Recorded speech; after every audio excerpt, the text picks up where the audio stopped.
சுவரின் அடியிலிருந்து 4 அடி தொலைவில் உள்ள ஏணியானது சுவரின் உச்சியை 7 அடி உயரத்தில் தொடுமெனில் தேவையான ஏணியின் நீளத்தை காண்க. விடையை ஒரு தசம இடத்திருத்தமாக தருக. ஒரு தசம இடத்திருத்தமாக தருக.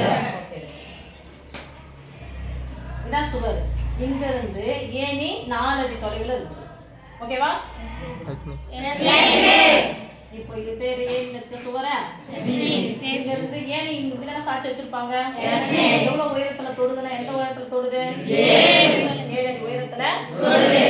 ஏணியினுடைய நீளம் கேட்கறாங்க. இப்போ படம் வரைஞ்சதுல ஏணி சாட்சி வச்சதும் நேரம் வச்சு எழுதிக்குவாங்களா?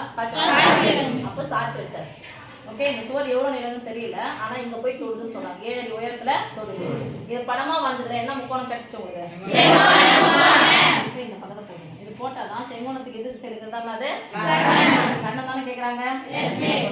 பித்தாகரஸ் எந்த தேற்றம் சொல்லணும்? பித்தாகரஸ் தேற்றம் சொல்லுங்க பார்க்கலாம். ஒரு செங்கோணத்தின் கர்ணத்தின் வர்க்கம் மற்ற இரு பக்கங்களின் வர்க்கங்களின் கூடுதலுக்கு சமம்.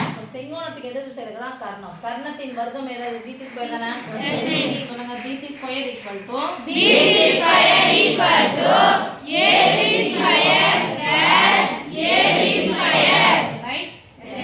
எழுதணும். நான் தேற்றப்படி முன்னாடிலாம் இது மாதிரி பார்த்தீங்கன்னா பித்தாகரியன் தொகுதிகள் வச்சு போட்டுருவோம். ஈஸியா பித்தாகரஸ் தேற்றப்படின்னு போட்டுது. ஆனா இது பித்தாகரியன் தொகுதிகள்ல வரல. அதுவும் கேள்விலாம் கொடுத்தாங்க. ஒரு தசம இடத்திருத்தமாக எழுதுகன்னு வர போட்டாங்க. புள்ளி வச்சு எழுதணும். புள்ளிக்கு அப்புறம் எத்தனை நம்பர் வந்தோம்? ஒரு நம்பர் வந்தோம். ரைட் சைடுல லெஃப்ட் சைடுல? Right side. இப்போ எனக்கு ஏணி நீளம்னா BC. BC ஸ்கொயர் கண்டுபிடிச்சா தான் இது பண்ண முடியும். ஈக்குவல் போட்டுக்கலாமா? AC னுடைய மதிப்பு 4. 4 ஸ்கொயர் 16. 7 square 7 square 49 50 வச்சுக்கிறீங்களா?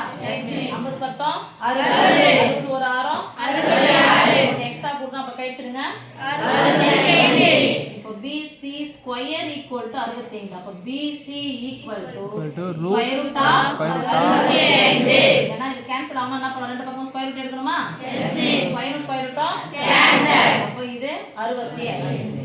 எப்பவே தொலைவானது இல்ல உயரமானது மைனஸ்ல இருக்காது. அப்ப பிளஸ் ஆர் மைனஸ் போட வேண்டிய அவசியம் இல்ல. 64 இல் அடங்கக்கூடிய மிகப்பெரிய வர்க்க எண் 65 இல் அடங்கக்கூடிய மிகப்பெரிய வர்க்க எண் எது? 8 ஸ்கொயர் 64. 8 ஸ்கொயர் 64. ஒரு தசம இடத்திருத்தமா எழுத சொல்றாங்க. பக்கத்துல தான் இது ஒண்ணே ஒண்ணு தான் கம்மியா இருக்கு. இங்க பாருங்க 65.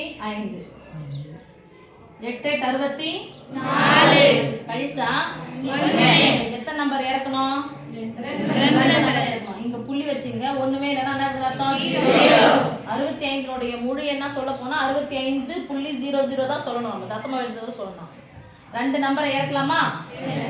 2 நம்பரை இறக்கிட்டேன். ஈவன் என்னால பெருமா 8 16. எது போட்டாலும் 160 தான் வரும். ஆனா இங்க கம்மியா தானே இருக்குது. ஆமாவா இல்லையா? அப்ப இன்னும் 2 நம்பரை இறக்கு. இன்னும் 2 நம்பரை இறக்கிட்டேன். இங்க 0 என்ன பண்ண? புள்ளி வச்சுங்க. நேரா இங்க என்ன போட்டுக்கணும்? 0. இப்போ 1600 சில்லற வரும். 1600 சில்லற. இப்போ எது வந்தாலும் அதிகபட்சமா தான் போகும். எதை விட அதிகமா போகும்? 5 விட அதிகமா போகும். 5 விட அதிகமா போகும். அப்ப 5 விட அதிகமா போச்சுன்னா இத அழிச்சிட்டு என்ன பண்ணிக்கலாம்?